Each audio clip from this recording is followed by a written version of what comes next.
สบายดีพี่น้องเบิดสุขุสุคน มาเด้อพี่น้องมากินแกงหน่อไม้น้ำกัน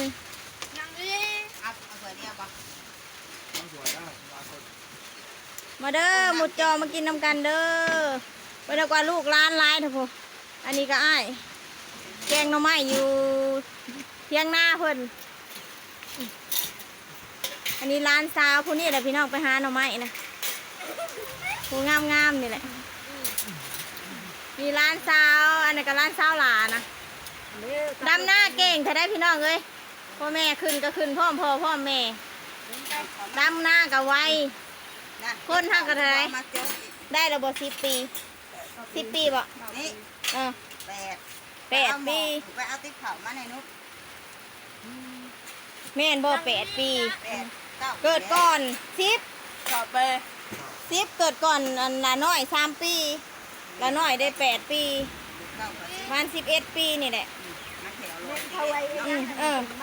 รวยแกงน้ำแกง11 ปี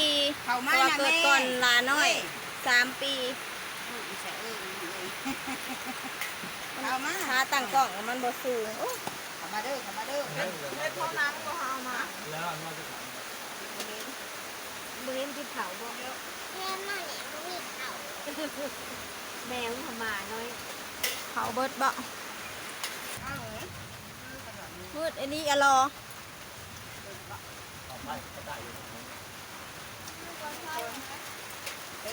มันมืดพ้นพี่น้องเอ้ยไม่ดอกตังมาแล้วน้องเอาเด้อกินข้าวเด้อสบายดีพี่น้องเลยมาถึงคนสบายดีพี่น้องมากินข้าวเด้อแกงหน่อไม้ขอโทษขออภัยนางเหยียดแกงนก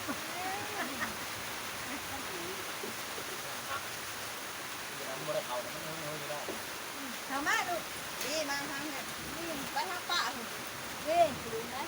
ยกปากยกคอเห็นยังอีกไม่ทิ้งกันมาทิ้งแก่เนาะจานมากินบ้าน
พออย่างนี้มาขายก่อนมาแล้ว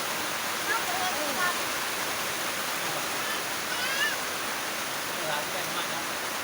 ร้อยสบายดีกว่าลุงเล็กสบายดีกว่าลุงเล็กนั่งก็เลยสบายดีเลยสบายดีกว่าลุงก่อนไปลุกขึ้น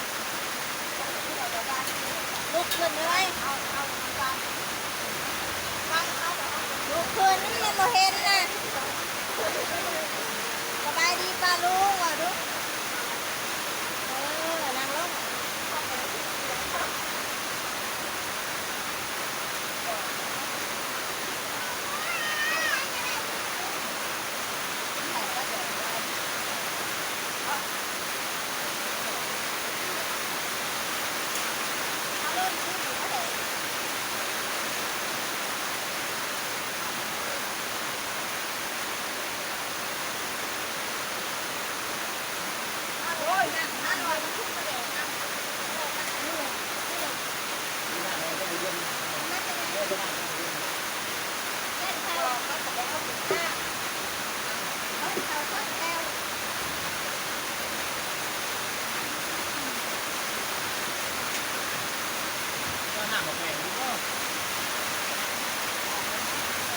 เห็นอยู่นุช เห็นอยู่มึงน่ะไม่ได้สิบ่เห็น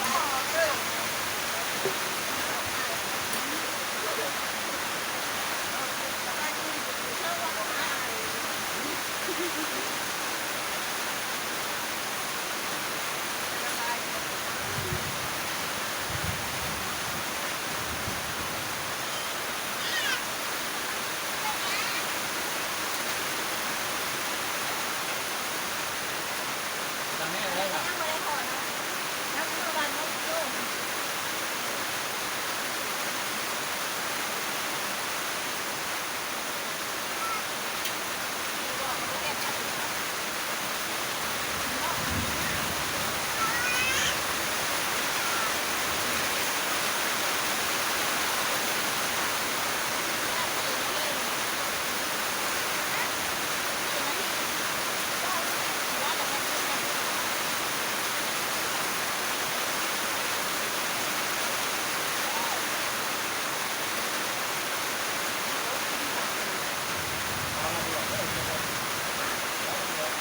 เอาเหลือมเนาะ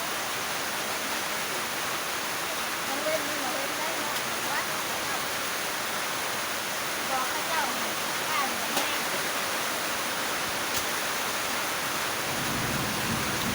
ก็จบคลิปไปเพราะสำนีเนาะพี่น้องคนตกแห้งผ้าเหลือมผ้าห้องย่านพี่น้องเอ้ยฝากกดไลค์กดแชร์ขอบคุณหลายๆเด้อพี่น้องที่เขาติดตามรับชมและรับฟัง